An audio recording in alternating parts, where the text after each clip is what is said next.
¿Se me escucha más o menos bien? ¿Sí? Bien, lo hemos logrado. Ok. Les decía que les quería agradecer a los que hoy se allegaron, a los que están presentes, porque no es segundo ni cuarto miércoles. Entonces, les quería agradecer, les quería que me disculpen la desprolijidad de arrancar así, pero como les hice saber en una pequeña notita en el grupo, realmente uno mira lo que hay para trabajar. Mira la dimensión de la tarea que tenemos por delante y me pareció que, al menos al principio, tenía que tratar de imprimirle un poco de ritmo para recuperar un poco este tiempo que no estuve con ustedes, que estuvieron en buena compañía, a quienes agradezco, Hugo, Freda y Delfín Leguizamón. Pero bueno, quería que arranquemos y que trabajemos puntualmente algunas cuestiones que nos van a servir para las próximas clases del seminario. En ese sentido, les quiero pedir un poco de paciencia. Prefiero ir lentamente, paso a paso, ya que estamos en un terreno resbaladizo, tratando de salpicar lo menos posible, para ver si después podemos tomar un poco de velocidad. ¿Ok? Entonces quería que trabajemos esta cuestión que ya ustedes han escuchado, que a partir de este seminario, lo imaginario es una dimensión tan importante como las otras. Esto se han cansado de escucharlo, lo han escuchado varias veces, ¿no? Y como todo en la enseñanza de Lacan, no es una cuestión caprichosa, no es una cuestión de qué se le ocurrió en este seminario darle un lugar a lo imaginario que antes no tenía, sino que obedece a una necesidad clínica, razón por la cual es algo que uno debería decir que se desprende de la praxis analítica. Se desprende de esa praxis que lo imaginario es una dimensión tan importante como las otras. Lo que es una enormidad, porque desde el comienzo de su enseñanza Lacan tuvo otra actitud respecto de lo imaginario, respecto del registro imaginario.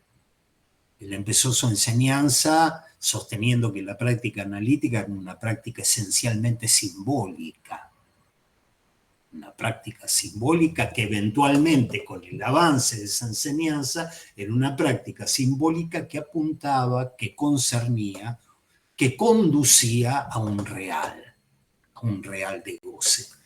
Y lo imaginario, ya desde ese momento, desde el principio, era una dimensión de desconocimiento. Diría, siguiendo a Lacan, que era un obstáculo a la práctica analítica. Y durante muchos años, con inflexiones, con cambios y con matices, era una dimensión determinada, no determinante, y era un obstáculo a la prosecución, a la instauración de la práctica analítica. ¿Sí? Decir ahora lo contrario nos pone en tarea, nos pone a la tarea, nos pone al trabajo de despejar la articulación, el anudamiento. Vamos a empezar a hablar de otra manera. La articulación, el anudamiento de lo imaginario con lo simbólico y lo real en las diferentes coyunturas de la clínica. Es decir, ya sabemos que lo imaginario es tan importante como, bueno, ahora veamos en las diferentes coyunturas de la clínica qué es lo que implica esto. Habida cuenta que muchas veces me has dicho, Jacobo, que lo imaginario era un obstáculo, una dimensión de desconocimiento. Entonces les propongo ponernos al trabajo a partir de un par de frases. Vamos a dar vuelta. Hoy vamos a dar vueltas en torno de ciertas frases para ir extrayendo lo que podamos de esas frases. Insisto, Hay que tener paciencia y tomarlo como el trabajo que es, un tripalium. No sé si leyeron en la clase 1 el origen de la palabra trabajo, es un tormento. El tripalium tenía 13 secas, 3 palos. Y bueno, nosotros tenemos 3 registros. Y vamos a ver cómo nos atan y cómo nos atamos o nos desatamos como podamos. Paciencia pide la obra. ¿Ok? Entonces, estas frases que les propongo están marcadas de lo que yo entiendo ser algunos errores de traducción, que quería trabajar con ustedes también.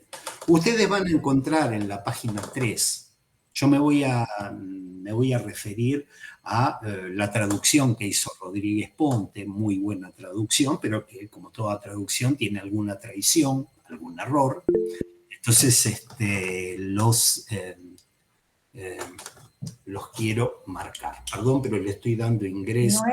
No es de Rodríguez Ponte la traducción. Sí, no es de Rodríguez Ponte la traducción. Se le atribuye a Rodríguez Ponte, pero no es de Rodríguez Ponte. Fui a la escuela freudiana y me dieron ese chico. ¿Sabes que no te escucho? A ver si te lo escribo. Acá se escucha. Sí. A ver. Te escucho un poco mejor.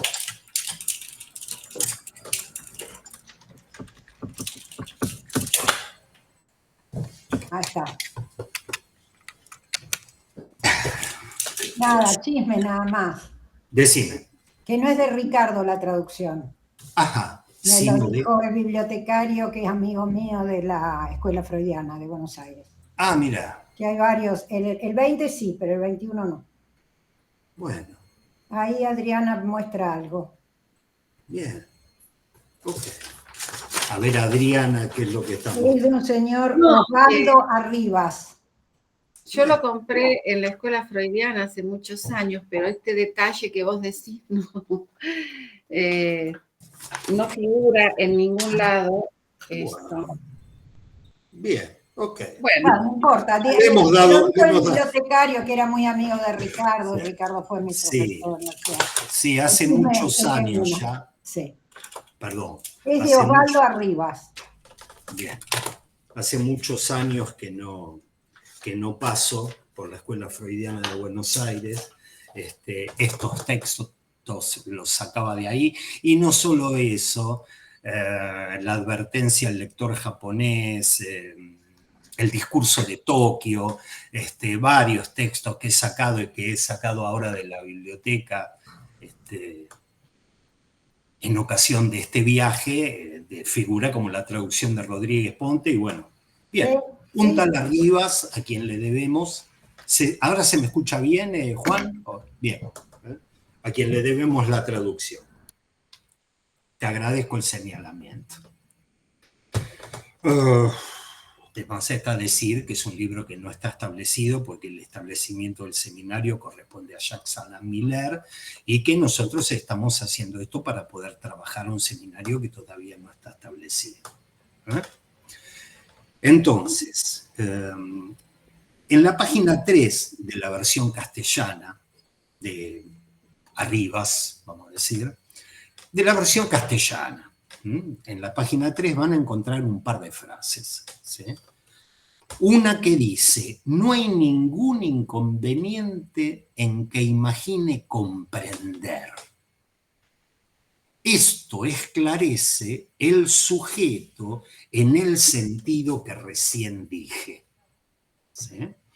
Ustedes lo van a encontrar como no existe ningún inconveniente para lo que imagino comprender. ¿Sí? No existe ningún inconveniente en que imagine comprender. Esto aclara el sujeto, no el asunto, como dice ahí. Esto aclara el sujeto en el sentido que recién dije. La palabra sujet en francés, admitir, es una palabra que puede ser usada como asunto, pero resulta que nos venía hablando del sujeto que se descifra en relación al saber inconsciente. Entonces, primera frase, no hay ningún inconveniente en que imagine comprender. Esto esclarece el sujeto en el sentido que recién dije. Segunda frase, misma página. El trabajo, tal como lo conocemos por el inconsciente, es lo que hace de las relaciones con el saber, ese saber por el que somos atormentados, es lo que hace de esas relaciones el goce. La leo de nuevo, el trabajo es lo que hace de las relaciones con el saber el goce. ¿Sí? Esta última es una frase oscura. Tenemos que entender que esta es la primera página, la primera clase, la primera página de la primera clase. ¿Sí? El primer momento de la primera clase. El trabajo es lo que hace de las relaciones con el saber el goce. ¿Sí? Una frase que tiene su oscuridad, su complejidad, tenemos que trabajarla, o, como venimos diciendo hace tiempo, tenemos que descifrarnos a partir de ella. Tenemos que trabajarnos a partir de este saber, ¿no? De Lacan. ¿Sí? Tenemos que ir tomando nota de frases como esta para ver qué viene más adelante. Y esto por una metodología del trabajo, que hace tiempo que vengo llevando adelante con ustedes, que es seguir la clase como si estuviéramos ahí. Sin saber o sin saber demasiado lo que viene después. Ir siguiéndola en la medida que está, ¿no? En la medida que se va dando, como si estuviésemos ahí. Es un tema la otra metodología, porque por un lado es muy positiva, porque es en tal y tal otra clase, se va a especificar esto que dice, pero en seminarios como este, créanme, hay vacilaciones que hacen que uno diga, va a ser así, y después dice, no, no va a ser así, va a ser asá. Entonces me pareció transmitirles mis propias vacilaciones y mis propias lecturas con ustedes, ponernos a laburar. Entonces, releo la clase, releo la frase. El trabajo es lo que hace de las relaciones con el saber el goce. ¿Sí? Propongo que tomemos como soporte intuitivo, ¿no? Que tomemos un soporte intuitivo, que tomemos una imagen, para pensar el trabajo. ¿Sí? La imagen que les propongo tomar, el soporte intuitivo, es el de un sueño o una pesadilla que tiene un paciente, un mal dicho paciente, un analizante. Un sueño o una pesadilla que tiene un analizante, un sueño, una pesadilla que causa el trabajo analizante. Ahí tenemos el trabajo. ¿Quién está laburando? El analizante. ¿Qué lo causa? Un sueño y una pesadilla. Que causó el trabajo analizante. Ese trabajo en el que el sujeto se descifra respecto de un saber que lo atormenta. Tenemos ese trabajo, vamos a pensarlo en una pesadilla, y es un trabajo en el que el sujeto se descifra respecto de un saber, de un hecho de articulación. He tenido esta pesadilla y eso causa el trabajo analizante. Ese desciframiento definitivamente es un trabajo. Lacan lo llamaba así, el trabajo analizante. ¿Sí? Ese trabajo analizante, en el ejemplo que estamos tomando, en el soporte intuitivo que estamos utilizando, ese trabajo analizante produce sentido. Me parece que esto tiene que ver con esto, con aquello, y tiene, no, porque yo en el departamento que vivía antes, hasta que produce sentido. ¿Sí? Por eso dice, literalmente en esta página, el sujeto imagina comprender. ¿Sí? Subrayen esas dos palabras. Imagina, la imaginación y la comprensión. a partir del trabajo analizante causado, en este caso, por un saber que lo atormenta, una pesadilla, volví a mi antiguo novio. De un pequeño texto de una pesadilla. Volvía otra vez a partir de algo que atormenta, esto causa el trabajo analizante que produce sentido. El sujeto imagina comprender.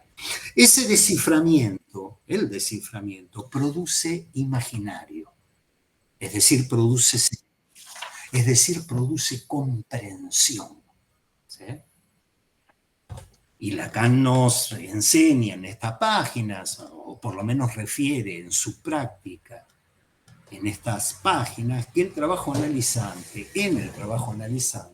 el desciframiento culmina, se cierra, se detiene en un sentido. Son frases que ustedes han leído, yo las reordeno para traerlas. El trabajo analizante, ese trabajo de desciframiento, se detiene, culmina en un sentido. En este sentido, lo imaginario, el sentido, la comprensión, es lo que detiene el desciframiento. ¿Sí? Ustedes van a encontrar en la misma página que les estoy diciendo, que Lacan dice, che, trato de morigerar un poco esto, trato de parar, no comprendan tan rápido, no cierren tan rápido, no den sentido tan rápido, pero una cosa es la coyuntura clínica y otra la estructura. A nivel estructural, el trabajo de desciframiento se culmina con sentido. ¿Sí? Admitir, perdón. Bien, culmina con sentido.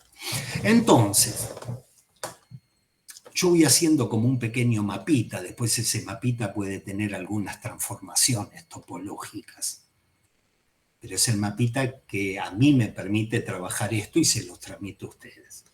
Tenemos un saber, por un lado, en el caso que yo estaba dando, el texto sagrado de un sueño. Un saber que atormenta, por eso le puse la pesadilla y la vuelta de esa persona que yo sé que todos ustedes tienen a alguien que no quieren que vuelva. Entonces digo, hay un saber que atormenta. Tenemos un saber como hecho de articulación, un escrito, que si se tratase de un sueño, en palabras de Freud sería el texto sagrado, lo que sería el contenido manifiesto, a partir del cual el sujeto se va a descifrar, un texto que a veces tiene fórmulas. Un texto que a veces tiene fórmulas. Me acordaba cuando escribía estas líneas, el sueño de la inyección de Irma. Bueno, el sueño de la inyección de Irma, después de toda la escena que relata Freud con la paciente que llamó Irma y con los colegas, y en esa reunión hay una parte, en ese sueño, en la cual en el sueño Freud ve delante de sí como una fórmula escrita en gruesos caracteres. No sé si recuerdan el sueño. En determinado momento del sueño, Freud ve una fórmula y dice, vi una fórmula escrita en gruesos caracteres, como si la escribiese con pinceles japoneses, escrita en gruesos caracteres, la fórmula de un preparado, propilo, propileno, ácido propiónico, trimetilamina. No sé si se acuerdan eso. Freud veía en el sueño, dice en el sueño, veía una fórmula escrita con gruesos caracteres. ¿Sí? Es a partir de eso escrito, por eso tomé la fórmula, una fórmula que en términos de comprensión no quiere decir nada. ¿Qué quiere decir? Propilo, propileno, ácido propiónico, trimetilamina, parece un trabalenguas eso, ¿no? La similicadencia de la frase. ¿Qué significa eso? No sé qué significa, pero me descifro a partir de eso. ¿Sí? Entonces, tenemos esto a partir de la fórmula a partir de la que el sujeto se descifra. Ahora bien, les propongo que agrandemos el enfoque. Recién les dije, tomemos como ejemplo un sueño. Tenemos un escrito, tenemos un trabajo de desciframiento y tenemos el sentido que cierra el trabajo de desciframiento. agrandemos un poco el enfoque. Ya no se trata del texto de un sueño. Se va a tratar ahora de lo que Lacan llama el saber del inconsciente, que estuvimos trabajando en una de las dos clases, la segunda clase o el segundo encuentro que tuve con ustedes. Que es que yo les contaba, el sujeto se descifra a partir del saber del inconsciente, que es un saber. ¿Sí? Entonces, agrandemos el enfoque, ya no se trata de un sueño, sino del saber del inconsciente, que es algo que está escrito para Lacan. Es algo que está escrito. Bien, Lacan nos invita a imaginarlo, escríbanlo con caracteres gruesos, ese saber a imaginarlo, a intuirlo, a figurárselo también como una especie de fórmula.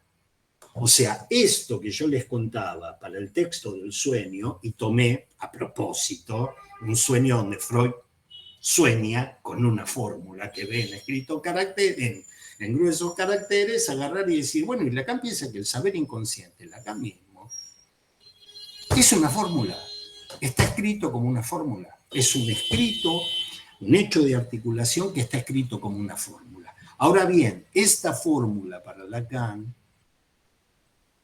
esta fórmula tenemos que intuirla, tenemos que figurárnosla, tenemos que imaginarizárnosla, tenemos que tomar como soporte intuitivo algunas figuras de la retórica como el anagrama o como el retruécano.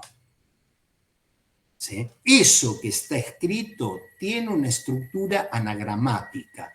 Eso que está escrito tiene la fórmula de un retruécano. Eso que está escrito puede ser le nom du père o le nom du père. Puede ser el demonio rojo o el demonio rojo.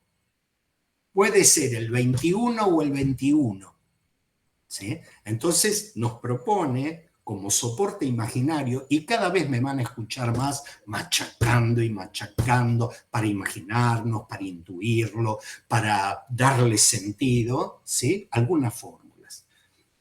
Hemos visto el retruécano, no sé si recuerdan la última vez que nos encontramos, ¿sí? El retruécano, que es una reorganización de los elementos de una oración en otra oración, ¿no? La reorganización de los elementos de una oración en otra oración según cómo se lo puntúe, según cómo se lo escriba, según la puntuación. Yo lo quito, ella lo casa.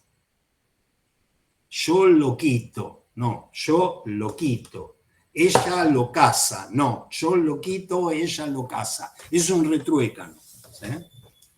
Yo lo coloco, ella lo quita. ¿Qué quiere decir? Bueno, mostrame cómo está escrito. Si no, no sé si estás hablando de locuras, de objetos que uno pone. Ah, revue. No sé si ustedes recuerdan cuando Freud decía el sueño es un revue, es un retruécano. Soñé con un sol y después se veían unos dados. Freud anotaba y decía soldados. Porque es un retruécano. Decime cómo lo puntúas y yo te digo qué es lo que hay. Te digo cómo puedo entenderlo. Decime qué efecto de lectura haces vos de eso. Porque si es un efecto de escuchar, con escuchar, aceptar o admitir, no me puedo ubicar. ¿Sí? Entonces, el saber del inconsciente es una suerte de retruécano, una suerte de anagrama, que también es una reorganización de elementos de una palabra en otra palabra. ¿Sí? Frase fresa, Nicolás Colinas, Narciso Cornisa, Calan Lacan. Es anagramático. ¿Sí? O un palíndromo. Es otra figura el palíndromo.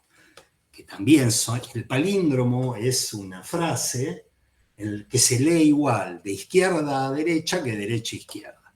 El más conocido en la lengua castellana es dábale arroz a la zorra el lavado. Dábale arroz a la zorra el lavado es algo que se lee de izquierda a derecha o de derecha a izquierda. Le quiero agradecer a la inteligencia artificial, al GPT, con quien estuve últimamente muy, muy relacionado y se los aconsejo. No soy celoso, tienen que ir al ChatGPT, la inteligencia artificial te ayuda, sobre todo cuando quieres entender cosas que te llevaría mucho tiempo entender. ¿Qué diferencia hay entre el arco de triunfo en francés, napoleónico o el romano, o un arco budista o un tori sintoísta? Ponerse a laburar eso sería una cosa que te lleva muchísimo tiempo. En cambio, si vos, cuando volvés de ver algunos lugares, empezás a agarrar y decir, che, ¿qué vi? Mostrame qué vi. ¿Qué diferencia hay entre un tori y un arco? ¿Sí? El ChatGPT, de quien me he hecho amigo, le puse nombre y todo, me ayudó con un palíndromo que estos días se me vino a la cabeza. Entonces agarré y le dije, ¿me podrías ubicar un palíndromo en francés que tiene la palabra canalla? Canaille. ¿Eh? Y ella, porque para mí es femenina la inteligencia artificial, ella agarró y me dijo, mirá, con canalla es muy difícil, porque tiene ese diálogo.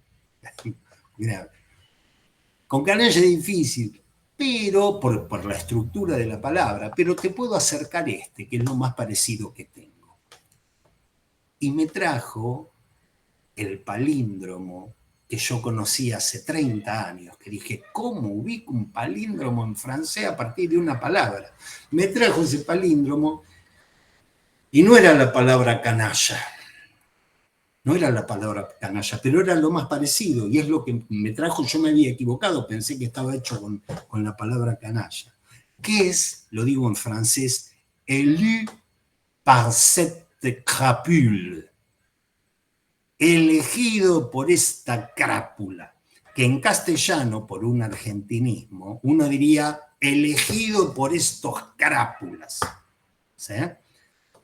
Elegido por estos crápulas en francés se lee igual de izquierda a derecha que de derecha a izquierda. Élu par cette crapule. Lo que no sé, y voy a ser un poquito irónico, es por qué en este momento de mi país me acordé de un palíndromo conocido hace 30 años que era elegido por estos crápulas. Eso no lo sé. Pero bien, le quería transmitir esta estructura del saber del inconsciente que para Lacan es anagramático, es palindrómico o es un revue, un retruécano. Por eso empieza el seminario diciendo le nom du père, le nom du père. Entonces tenemos un saber escrito, tenemos un trabajo de desciframiento, que es un trabajo simbólico, que es una articulación de elementos discretos, ¿sí? Que se realiza a partir de ese texto escrito, de esa escritura de goce, de ese saber de goce. ¿Sí? Hola. Sería, alguien me escribió y me puso hablar en capicúa. Muy bien. Ana Laura, exactamente, en castellano y en francés también, porque una cuestión es con las letras y otra cuestión es con los números. Con los números se llaman capicúa, tal cual, 321.123, tal cual, estamos hablando de eso. Bien, entonces, decía, un saber escrito, un trabajo de desciframiento, que se realiza a partir de ese texto escrito que decimos es un saber de goce. Y el trabajo produce sentido, imaginario, imaginación, comprensión. Y esto, quiero resaltar estas palabras porque uno dice, y a ver, ¿dónde lo ubico esto? Cuando alguien agarra y dice, soñé con la fórmula del fentanilo, Freud porque era un tipo muy culto, uno no sueña con esa cosa, uno sueña cosas más pedestres, en general sueña con cosas más pedestres, pero dice, ¿de dónde vino esto, el gol que hizo San Lorenzo y qué sé yo? Entonces, intuyo que esto vino del hecho que ayer perdimos 1-0. Lo estoy diciendo como una, digamos, en chiste, digamos, como una humorada, pero cuando alguien dice intuyo que, Lacan está diciendo, che, ahí lo imaginario está en juego. Está en juego en el mismo trabajo. Lo vamos a ir acercando de a poco, pero está en juego en el mismo trabajo. Incluyo que este elemento de un sueño tiene que ver con una cosa. Y Lacan dice, sí, la intuición, la comprensión. ¿Sí? Y es algo muy importante porque es por ese trabajo que produce sentido que Lacan dice, no lo precipiten, no lo apuren, pero estructuralmente va a terminar así. ¿Sí? Es por ese trabajo que produce sentido que accedemos a un saber escrito de goce.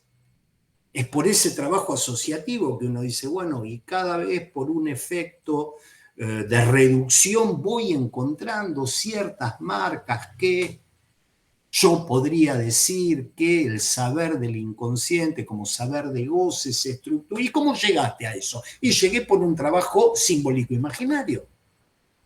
Si no, no accedería a eso.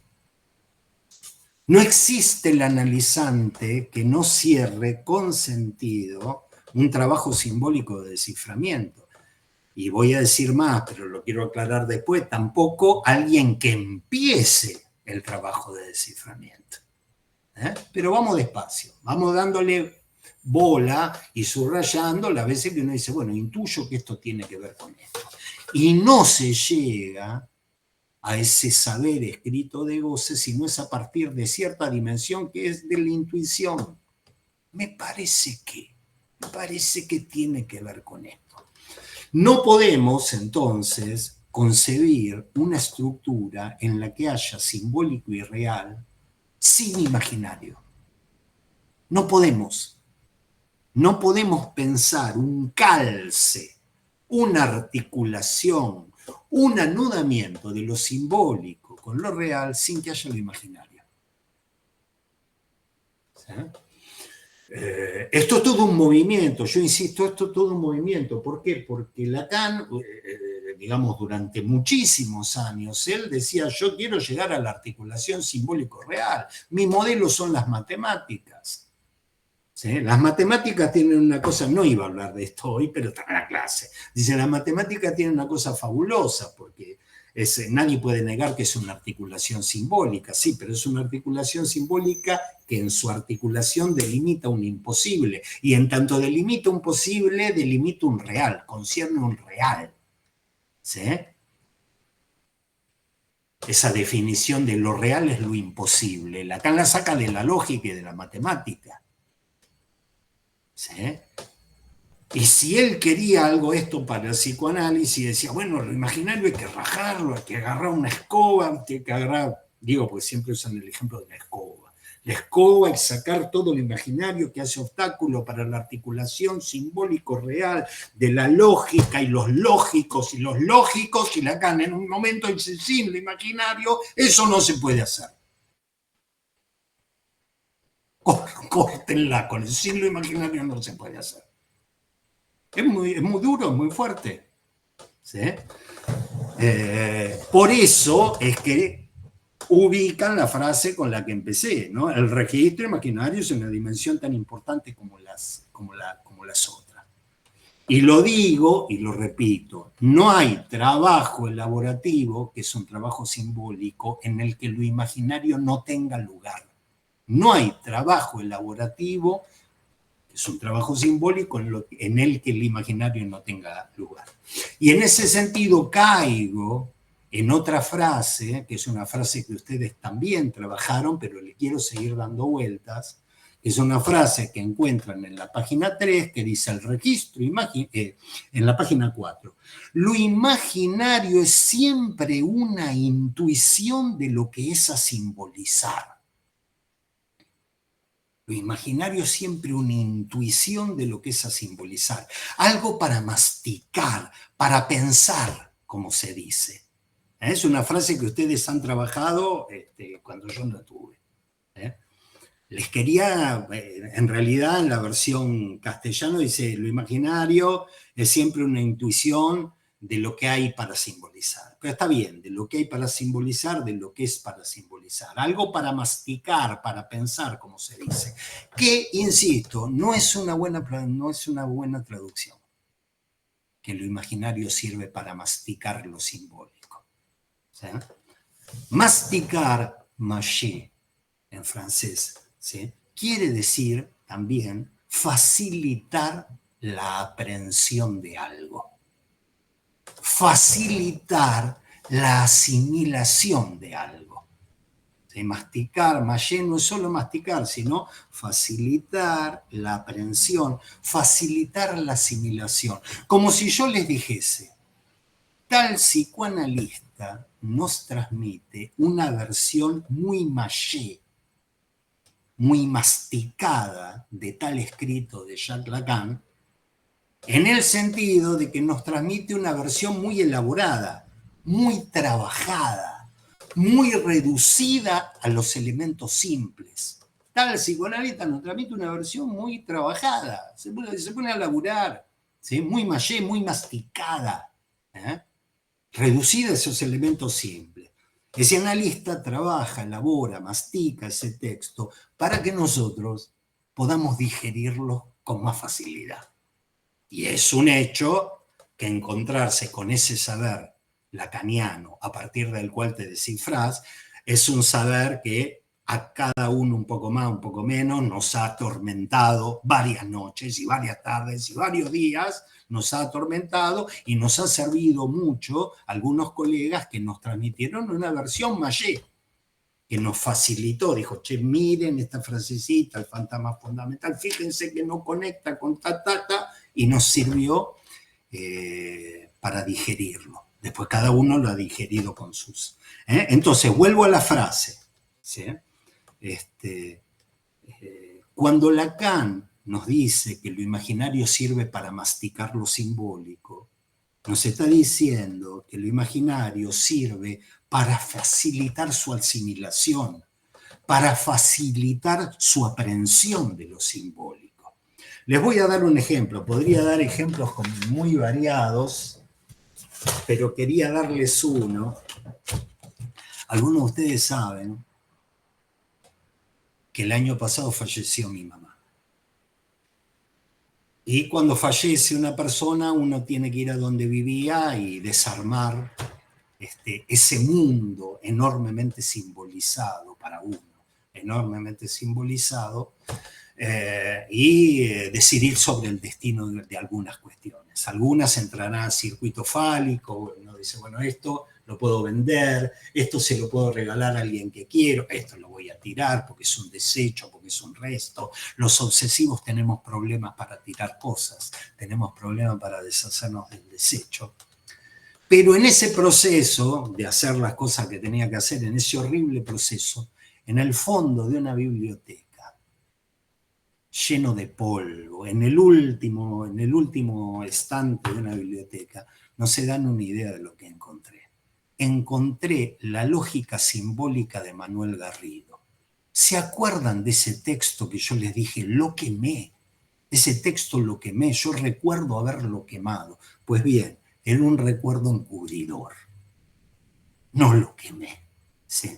Entonces me traje la lógica simbólica con algunas anotaciones, algunas escrituras de una época en la que evidentemente yo no sabía qué hacer con mi vida porque me ponía a estudiar estas cosas con Esteban Stringa, que me las explicaba porque yo era muy burro, y entonces les quería mostrar, a ver si se ve, una paginita. ¿Se ve de ahí? ¿Sí? Fórmulas. ¿Sí? Fórmulas. Estas del amigo Garrido, esta que le mostré, es la fórmula de la ley de distribución de particularizador en disyunción. Ley de distribución de particularizador en disyunción. Esto que yo les muestro a ustedes y esto que veo para mí es una especie de simbólico en el aire. Es una especie de simbólico de fórmula en el aire, descalzado desanudado, desarticulado de cualquier imaginario. Por eso cuando yo le muestro esta fórmula, les debe pasar lo mismo que me pasa a mí. ¿Qué quiere decir esto? Loco, dame un imaginario. Si no me das un imaginario, yo no entiendo nada. Es una fórmula.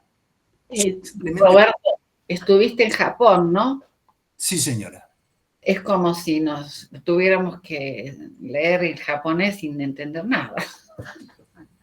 No sé. Adriana, no quiero hablar de Japón porque cuando me pongo a hablar de Japón estoy 2 horas hablando sin parar. Estoy 2 horas hablando con una especie de muñeco que se hubiese encontrado con una cultura diferente y no les quiero hacer perder el tiempo. Del Japón lacaniano, digo, porque uno no va a Japón a mirar si las calles son largas, si hay carteles luminosos.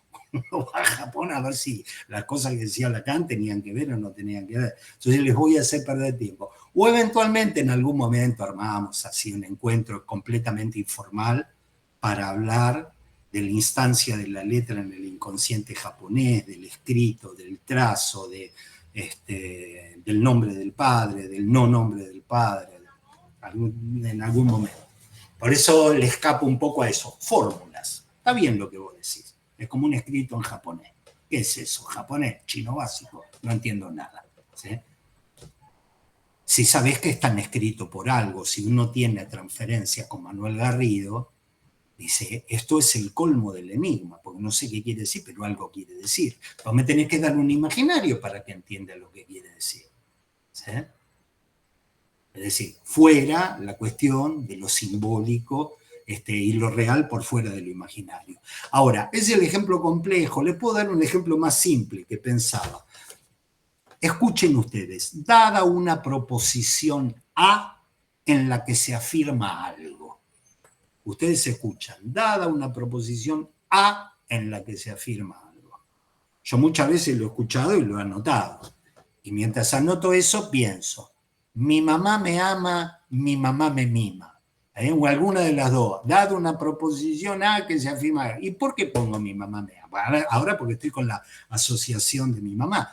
Podría poner el perro ladra. Entonces, dado... ¿Y por qué uso el perro ladra? Porque soy un débil mental. Y entonces necesito imaginario para que me ayude a masticar lo simbólico. Necesito imaginario para que me ayude a asimilar una cosa simbólica. Cuando empiezo un libro de lógica proposicional, empieza así. En A se afirma algo. Dado una proposición A en la que se afirma B, luego X, y dado una proposición, y claro, la quinta combinación de eso es decir, chata, se me fue el imaginario, no puedo más. Tengo que invitar a Esteban Stringa para que me baje línea. ¿Sí? ¿Se entiende? Entonces, tenemos que poner en la égida de lo imaginario el sentido, la imaginación, la comprensión, la intuición, el me cayó la ficha. Uno dice, uy, qué cambio de posición subjetiva, que ha habido una mutación en las condiciones del goce, sí, todo lo que vos quieras, pero hubo un me cayó la ficha, ¿sí? Que lo tenemos que reconducir al plano de lo imaginario. Sospecho que tiene que ver con... Y Lacan esto lo empieza a subrayar. Algo que en determinado momento decía, esto es un obstáculo a la práctica analítica, empieza a decir, no, qué obstáculo. Es así, sin esto la maquinita no anda. ¿Sí? Entonces, en la articulación, en el calce, en el anudamiento de lo simbólico con lo imaginario, van a encontrar que Lacan dice que lo imaginario sirve para preparar la asimilación de lo simbólico, sirve para facilitar la asimilación de lo simbólico, y a la vez lo imaginario es lo que detiene el trabajo de desciframiento. Se dan cuenta que antes de empezar el trabajo analítico, como propiamente simbólico, tiene que haber algo de, mira, me parece que tiene que ver con... Y eso sirve para asimilar, para facilitar el trabajo de lo simbólico. Voy a tener que empezar a usar tarde o temprano un pizarrón acá para hacer algunos dibujitos, porque vamos a tener que meter imagen, voy a tener que usar unos dibujitos.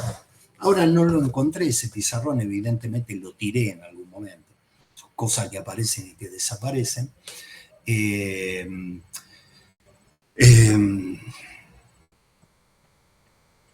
Donde si yo les quisiese transmitir a ustedes qué es una recta, tengo que dibujar una recta.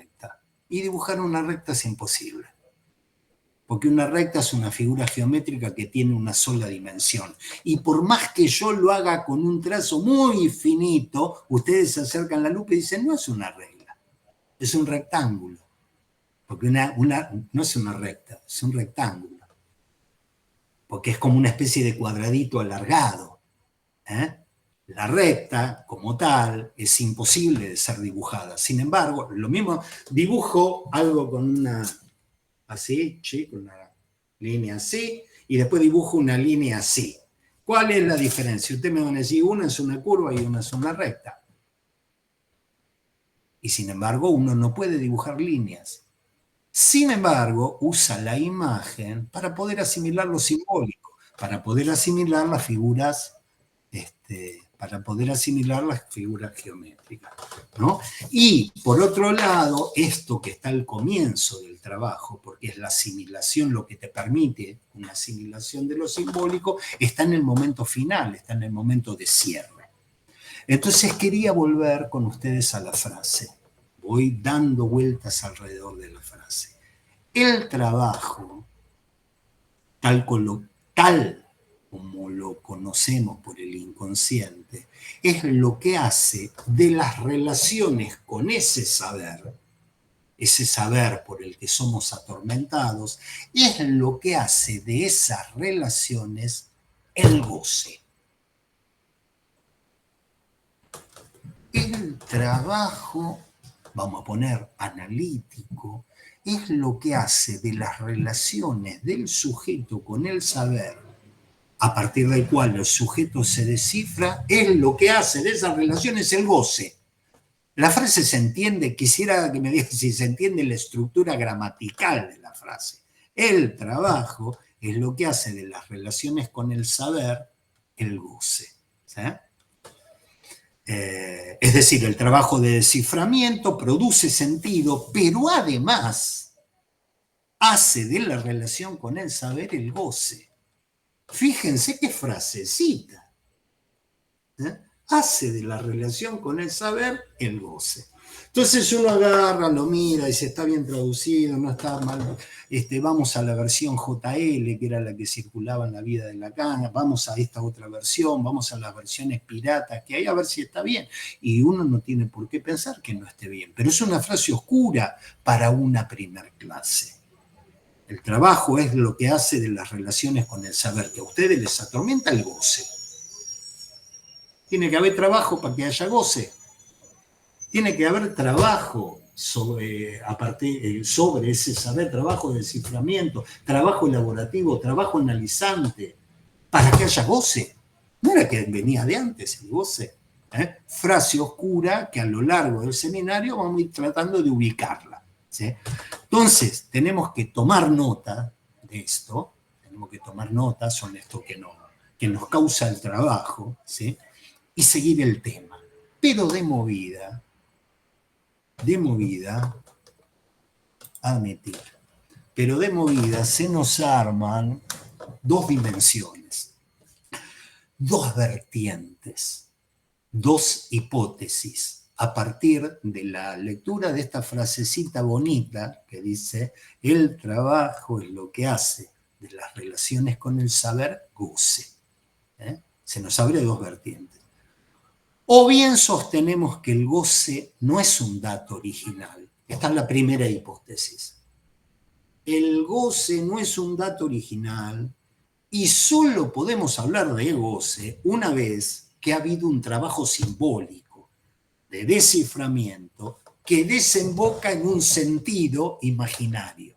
Esta es una hipótesis. El goce no es un dato original. Solo se puede hablar de goce a partir de un trabajo simbólico elaborativo que se cierra a nivel de un imaginario. ¿Sí? se cierra con un sentido. Según esta hipótesis de lectura, solo podríamos hablar de goce cuando están los tres registros articulados. Uno no puede decir el goce. Decir, bueno, háblame del goce. Y te tengo que hablar de los dos registros. De lo simbólico y de lo imaginario. ¿Ok? En esta hipótesis, ¿sí? Tanto el sentido como el goce serían resultado de un trabajo simbólico. Tanto el sentido como el goce serían resultado de un trabajo simbólico. Y no falta lugares en que Lacan nos habla de gocentido. No sé si lo escucharon hablar, el gocentido. ¿Por qué? Porque él descompone la palabra goce, que en francés es jouissance. Él descompone la palabra goce, jouissance, en jouir y sans. Jouir sería gozo. No es exactamente así porque el francés necesita un artículo, no puede decir gozo, tiene que decir yo gozo. Ahora decir je suis, es decir, yo gozo. Y sans es sentido. Ahí se nos juntarían de alguna manera el goce y el sentido como resultado de un trabajo elaborativo. No sé si soy claro al decirlo. El goce no es original, se necesita lo otro, ¿sí? Pero una vez que tenés lo otro, se produce la jouissance, el gozo, ¿sí? El goce, el yo gozo y el sentido. Es decir, una dimensión de goce y de sentido producto del trabajo simbólico. Esa es una vertiente, es una manera. Yo voy a leer la frase así. Lacan me dice que el goce es el resultado, el producto del trabajo, y el trabajo en relación con el saber. Entonces digo, es una producción, es el resultado de una producción, el goce.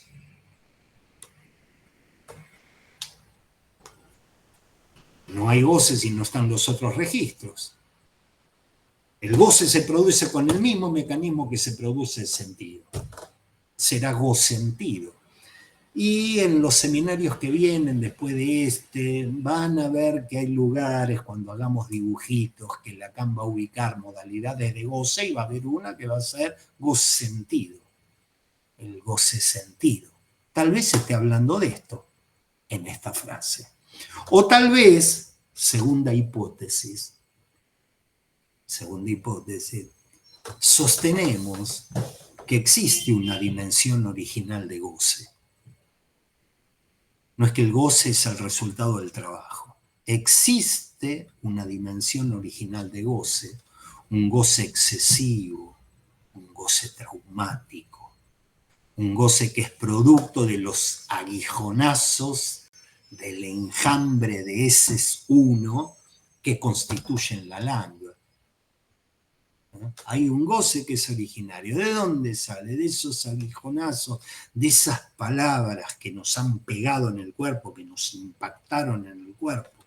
Esos aguijonazos del enjambre de ese uno que constituyen la lengua. Un goce que llamamos el goce del otro. ¿Sí? El goce del otro en la medida en que el cuerpo es el otro. El cuerpo es el otro. Y en la medida en que en el cuerpo se inscriben marcas del goce de quien fue nuestro otro primordial. Es decir, digo, hay un goce original, para pensar ese goce tengo que pensar ese uno, tengo que pensar un enjambre, tengo que pensar la lengua, tengo que pensar que es algo que pegaba en el cuerpo, es algo que afectaba al cuerpo, quiere decir que lo llenaba de afecto, eso, ¿sí? Y a eso lo llamo el goce del otro, en la medida que el cuerpo es un otro para mí, o en la medida en que es el goce del otro porque son las marcas en mi cuerpo del goce del otro. ¿Sí? Esas palabras que tanto nos marcaron. Y que ese saber de goce, que ese goce de esas marcas, ese saber de goce, es trabajado por el sujeto que a partir de ese saber se descifra, ese saber de goce es trabajado por el sujeto que a partir de ese saber se descifra y que el resultado del trabajo es el plus de gozar. Que el resultado de ese trabajo de desciframiento es el plus de gozar. Es decir, en una cuestión mítica y lineal diría, arrancamos con el goce del otro, arrancamos con la lengua, arrancamos con el cuerpo afectado, por eso es ese uno, y hay un trabajo subjetivo de desciframiento del sujeto que, como en algún encuentro les dije, empieza antes del análisis, uno se descifra toda la vida en relación a algún otro, y ese trabajo da como resultado el goce, pero ya no es el goce del otro, es el goce del objeto A, es el goce del plus de gozar, es el goce del objeto de la pulsión, es el goce que tiene fantasmas, fantasmas orales, anales, ¿sí? La imagen, el soporte intuitivo, el imaginario que les quiero traer es que, como Lacan ya se acuerdan, ¿no? La araña y la telaraña, se acuerdan el 20, él no trajo solamente el enjambre, trajo la araña, la telaraña. Bueno, nosotros tenemos que pensar una lluvia de heces uno que impactan el cuerpo, afectándolo, angustiándolo, ¿sí? Y a partir de esas inscripciones, el sujeto se descifra produciendo plus de gozar, produciendo objeto A. El objeto A, así pensado, como trabajo de lo simbólico, como resultado de lo simbólico, el objeto A, como resultado de lo simbólico, no sería un borde en el cuerpo que delimita un vacío. En el sentido que yo se los estoy presentando como resultado del trabajo de lo simbólico, el objeto A sería una consistencia lógica producida por lo simbólico. Son dos maneritas de entender esta frase. Tal vez te sea más una, no hay goce originario, el goce se produce a partir del trabajo de lo simbólico, tal vez sea más de la otra, sí hay un goce originario, pero el resultado del trabajo simbólico es el goce pulsional, ¿sí? O tal vez haya algo de los dos. Yo no lo sé. Leí algo, intuyo, me imagino, pero todavía no me cayó la ficha para que la ubicaran. ¿Ok? Esta última es una hipótesis que en cierta forma nosotros hemos desarrollado.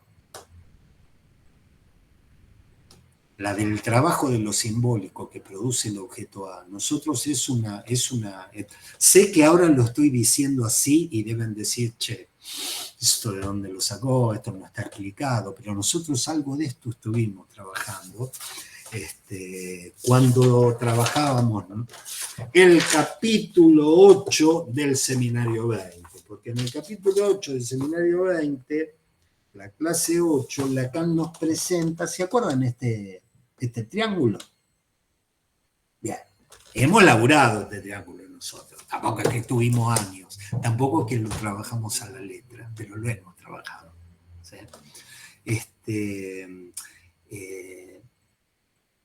En esta clase, en ese capítulo, en la clase 8 del seminario 20, que Lacan dibuja ese triángulo, en cada uno de los vértices del triángulo pone uno de los registros. Después, si quieren, vuélvanlo a mirar, ¿no? En cada uno de los vértices de ese triángulo pone uno de los nombres, un registro en cada vértice, ¿sí? Ahora bien, cuando parto del vértice simbólico y me dirijo al vértice real, me topo con algo imaginario, que Lacan decía es el semblante, el objeto A. Cuando parto de lo simbólico y me dirijo a lo real, se me mete en el medio cierta dimensión imaginaria. Se los quiero mostrar, digamos, no más que para tenerlo como imagen, del vértice de lo simbólico al vértice de lo real, dice A, semblante. Dicho de otra manera, ¿sí? Cuando a través del trabajo simbólico, piensen, es lo que estuve diciendo ahora, la práctica analítica, cuando a través del trabajo simbólico quiero acceder a lo real del goce, me encuentro con un semblante. Por eso es una manera de leer esta frase, ¿sí? La frase es: el trabajo es lo que hace de las relaciones con el saber el goce. Pues bien, yo en un dispositivo analítico pongo a funcionar lo simbólico, en vías de dirigirme hacia lo real, al vértice de lo real. ¿Pero qué me encuentro? Me encuentro un obstáculo, que es el semblante, el objeto A, o, dicho de una manera, mal pero rápido, según la frase de cabecera de este lugar, una versión imaginaria del goce. Lacan dice: quiero acceder a lo real del goce, y quiero acceder mediante lo real, mediante el trabajo simbólico. ¿Y qué me encuentro? Con una versión imaginaria del goce. Esto lo estuvimos trabajando, ya no sé en qué encuentro, pero lo estuvimos trabajando, ¿sí? Entonces, ya no solo que tiene una dimensión de la misma dignidad que los otros dos registros, sino que empezamos a ver que sin eso lo otro no anda. El trabajo simbólico lo tiene como premisa. Entra un paciente y dice: mire, vengo acá, iba a ir un médico, pero me parece que esta migraña que tengo, cada vez que tengo que volver a casa, es porque no quiero volver a mi casa. Entonces ya no voy a ir al médico, voy a ir a un psicoanalista. Me parece que, y Lacan dice: no, le parece que es imaginario. Creo que es imaginario. Y sin eso la maquinita no funciona. ¿Sí? Espero ir transmitiendo, no es la única, pero les quería decir qué lugar tiene en la máquina. Es un engranaje sin el cual la máquina no anda. Y él se esmera en mostrarnos que lo imaginario tiene una relación privilegiada con el goce. Una relación privilegiada que por el momento no está del todo esclarecida. Esto tiene una historia. Cuando Lacan arranca la enseñanza del privilegia lo que era el plano simbólico. El privilegia el plano simbólico en desmedro de lo que sería el plano imaginario. Y a nivel del plano imaginario pone el goce. El primerísimo Lacan, el goce, lo pone en el plano imaginario. Después tiene muchísimas mutaciones. Hay un texto de Miller que se llama Los 6 paradigmas del goce, donde ustedes pueden ir siguiendo las mutaciones. Yo hace rato que no lo leo, pero era bastante orientador. Pero al principio el goce como libido era imaginario, ¿sí? Después borra con todo eso y ahora lo tiene que rescatar. Cuando recomienza lo tiene que rescatar. Entonces quiere decir: che, y hasta fíjense que lo simbólico sin lo imaginario o no arranca, porque hay alguien que no dice intuyo, que me parece, sospecho, me figuro que tiene que ver con esto. O no arranca el funcionamiento de lo simbólico, o no cierra, porque siempre el cierre es por un sentido. La fórmula esta es porque con Irma no sé qué hacer y entonces se la quiero derivar a un colega. Entonces uno agarra y dice: bueno, llegué a un sentido a través del trabajo. Estoy inventando. Se entiende que estoy inventando, pero les quería transmitir esto. Lo simbólico no arranca ni arranca ni termina. Si arranca, no termina. Sin lo imaginario. Por un lado. Y por otro lado, lo real, el goce. En esta clase, Lacan nos muestra que lo imaginario tiene una relación privilegiada, aunque no del todo esclarecida, porque todavía no empezamos con los nudos, ¿sí? Entonces quiero volver a esta frase que ya leí con ustedes. Lo imaginario es siempre una intuición de lo que hay que simbolizar, ¿sí? Algo para preparar su asimilación. Y para decirlo todo, un vago goce. Ubiquen esa frase, está en la página 4, que cuando Lacan quiere definir lo imaginario, dice: lo imaginario es como una intuición que sirve para poner en marcha lo simbólico, porque es lo que vas a simbolizar, ¿sí? Y para decirlo todo, un vago goce.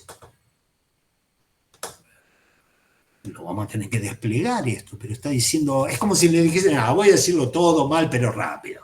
Lo imaginario es un vago goce. Entonces uno dice, bueno, no puedo definir lo imaginario sin ponerme en la maquinita de lo simbólico y sin ponerle goce, no puedo. ¿Sí? Nos dice que lo que el imaginario es, pero al decir, ¿no? Nos habla de la simbolización y del goce. Y nos lo ejemplifica.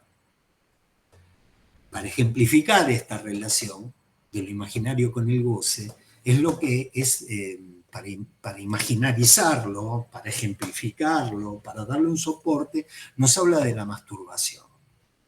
Y ahí hay otro error de traducción que yo se lo endilgaba a Rodríguez Ponte, tal vez sea, ¿cómo es el nombre, Amalia? Arribas. Arribas. Ni bien dijiste Arribas, me acordé de un funcionario de Mauricio Macri que tenía sus cosas. Dijiste Arribas y dijiste apellido, lo voy a olvidar. Yo te escuché y dije, por asociación, esto lo voy a dicho y hecho. Arribas. ¿Sí? Arribas, evidentemente, era una persona muy seria. Quien haya traducido es una persona muy seria, y les estoy hablando de una frase que tienen en la versión castellana, en la página 4, que dice, en tercer renglón, la inestabilidad humana es más variada de lo que se cree.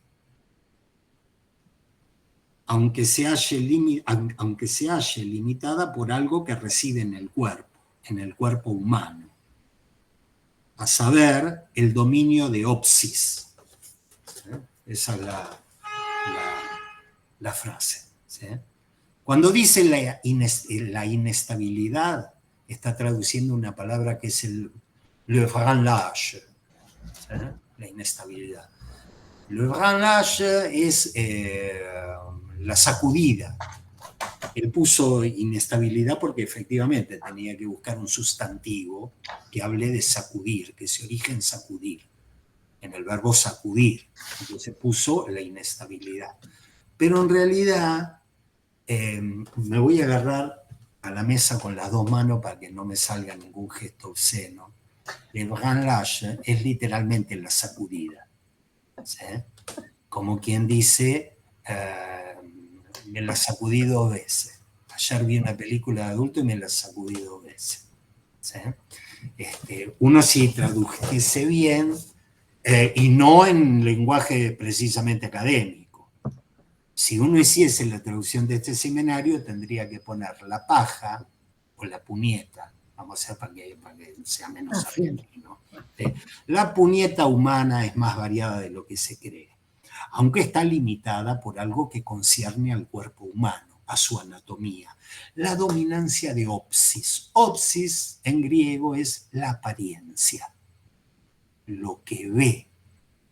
Como si Lacan dijese, uno se la sacude con lo que puede. Pero siempre van a ver que hay una predominancia de la apariencia. Siempre hay una predominancia de lo que se ve, de lo que se da a ver, ¿sí? De Opsis. ¿Sí? Hay una dominancia en esta apariencia, hay una dominancia de lo escópico en la égida del goce para el ser hablante.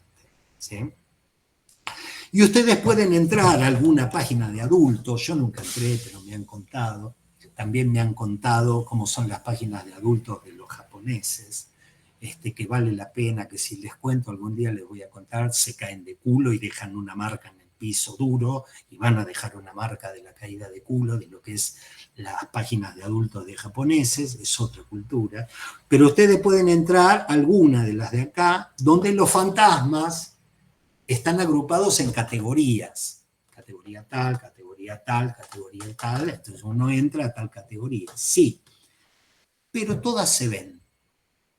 Es decir, hay un cierto voyerismo transversal en los fantasmas. Hay un cierto voyerismo transversal en los fantasmas. Lacan dice, hay una predominancia, es como un límite, uno se la sacude con lo que puede, o se lo sacude, para hablar en términos clitoridianos, con lo que puede.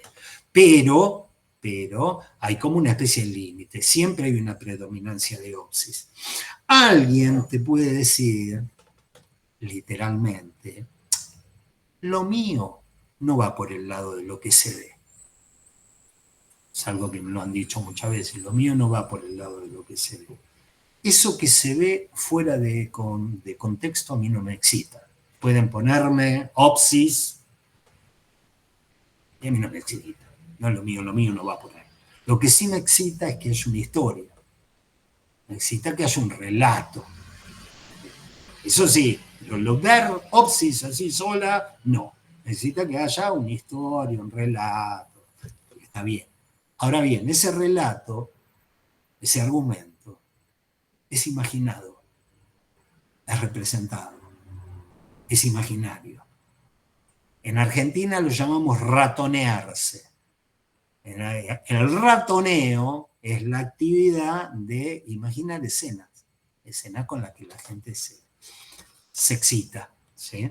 Por eso Lacan, después de agarrar y decir, miren que el goce va por un lado y lo imaginario no, porque lo imaginario es encubridor, lo imaginario siempre va a ser la imagen completa, en cambio el goce se va a articular con algunas partes recortadas de objetos pulsionales que en realidad son un agujero en la imagen, nada que ver, lo imaginario va por un lado, lo real del goce va por otro lado, y ahora empieza a armar otra película. Que dice, che, miren, el goce, la égida del goce responde a la dominancia de opsis, ¿no? Una preponderancia del registro imaginario. Bien, yo voy a dejar acá, por varios motivos, porque no quiero meter más temas y porque estamos en el umbral de empezar a hablar de el mundo del ser hablante. Del mundo del espacio del ser hablante tal como lo entiende el psicoanálisis lacaniano, y para eso vamos a tener que, si somos serios, trabajar algunas cuestiones de geometría euclidiana y de topología de nudos. Si todo va bien y cuento con tiempo, el miércoles que viene, segundo miércoles, vamos a entrar a jugar un poquito con los dibujitos y con lo que él llama las cintas de hilo, ¿sí? Los redondeles de cinta, los redondeles de hilo. Bien, dejo acá y quien quiera hacer una pregunta, algún comentario, yo lo escucho y bueno, conversamos un poco.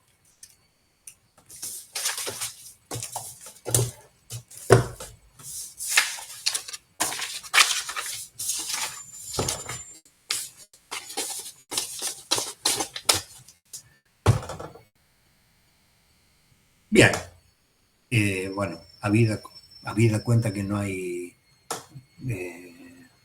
comentarios, dejamos acá, nos vemos el miércoles que viene a la 1 de la tarde, les mando un beso.